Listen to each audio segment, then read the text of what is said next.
All right, good morning, everybody. So today I just want to do a quick rundown of this scope I picked up over at Cabela's.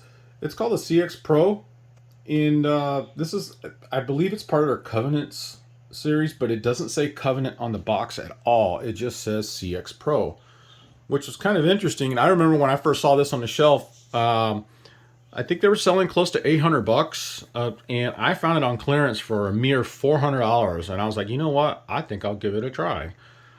So uh, I got the scope, and the glass is amazing. It is HD glass, and I've got nothing but good things to say about this particular scope, and it's been really nice owning it so far.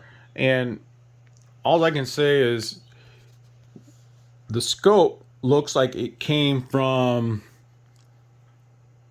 a manufacturer that already makes plenty of scopes. I mean, this kind of looks like a Leopold dial in a certain sense.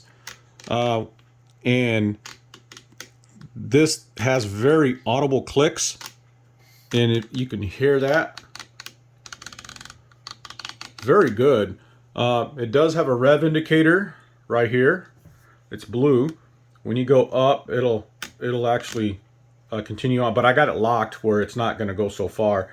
It does have a zero stop on it, and you can reset your turret also. You just put, like the typical ones, you put your Allen screws on there and you loosen it and you redo it.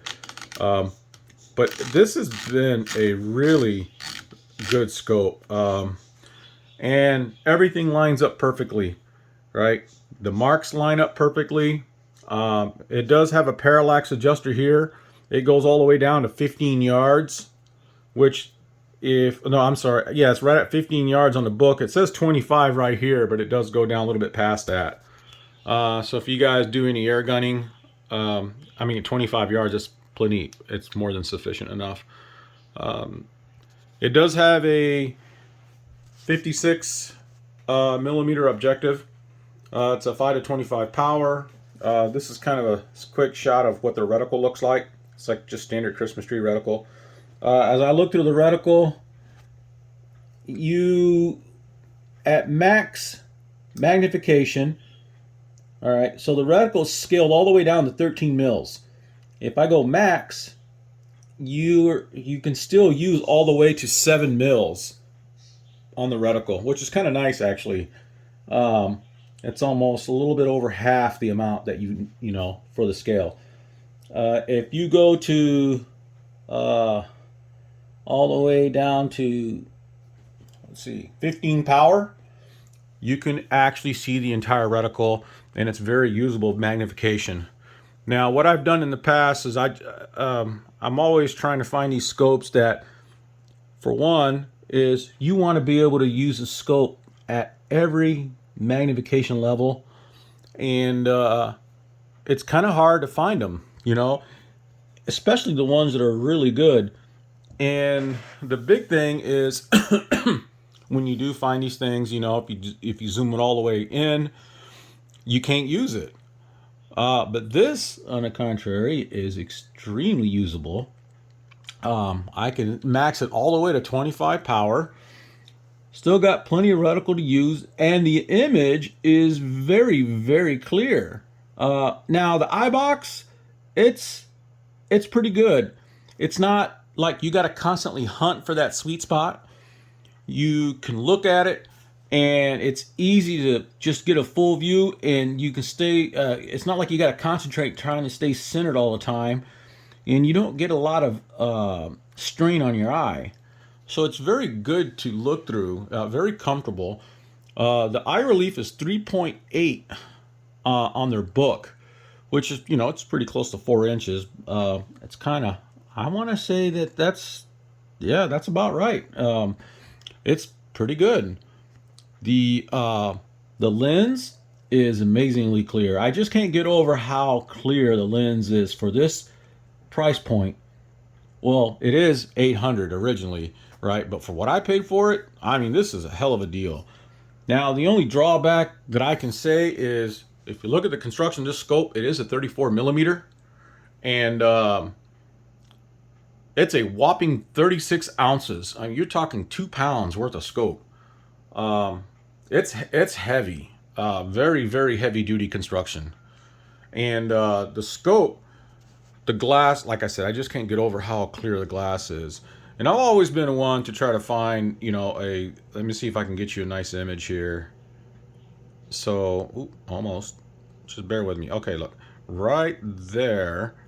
I'm looking at a known distance. I already used my rangefinder. That is 717 yards. Look how clear that image is. It's pretty amazing. All right, and there's your reticle. Also, it is illuminated. You got your power settings right here, and it's like you can go through it and just every other click is an off point, and the other ones are like, it just kind of scales it down from dim to bright. But it's kind of nice, so you don't have to constantly wheel through the knob and look for the off position. Every other click's off, so that makes it kind of nice. The zero stop in there, it's a pretty good setup. I already took it apart and set it up, but if you look right here, I'm at 0, and if I turn this and go back, it snaps right back into place, and it works great. And the lines line up perfectly. If I spin it around here, maybe I can give you take a look. Here's that lens, really really clean lens. Amazingly. Also, it does come with these screw-in metal flip covers. They're made out of metal. You got to put a key in here. It comes in the box. You turn this screw, it screws in, and then you tighten it. And then, but really, really good quality scope covers. It also comes with a sunshade. So in here in the box, you do get a sunshade back here. So you can screw that on there. Little extra bag of parts, extra screws in case you lose something. Instruction book, and then this little cloth to clean stuff with, or lenses and everything. But pretty good setup. Like I said, it is first focal. And if I didn't mention it earlier, you probably saw it on the box. It is a first focal plane, and it's very usable. Like I said, I'm just impressed on how usable the entire magnification range is on this particular scope, and it's a nice clear image. The only thing I noticed is the total elevation. It's kind of lacking a little bit. It's a total of 26 mils travel, where most of your other bigger scopes at this size are usually about 30 mils of travel. So it's a little short, but to me, it's not a deal breaker for what I paid for it. Hell, there's really nothing to really complain about. I got a hell of a deal. If you guys can find them and still find them, I would highly recommend this. At least if you can find them in your local Cabela store, or maybe even a Bass Pro Shops, it might be sitting somewhere in the back in back stock. Just ask if they got it. I know they're getting harder to find, but man, pretty interesting. Like I said, it is a heavy duty scope. Like I said, 36 ounces is really something.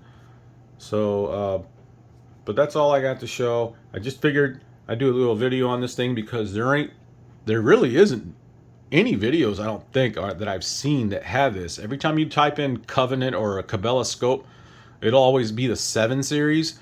This is not a 7 series. It doesn't even say that on the box. It just says CX Pro FFP HD rifle scope. Kind of weird, but I mean, it's pretty slick and it tracks perfectly. I've already used it. I had it on a 22 just to kind of play with its tracking and everything at distances out to a little over 150 yards, and it tracks perfectly. I don't have any issues with it tracking. But yes, I just figured I'd share this with you guys. And what a deal. But it's a great scope overall. It really is. So thanks for watching.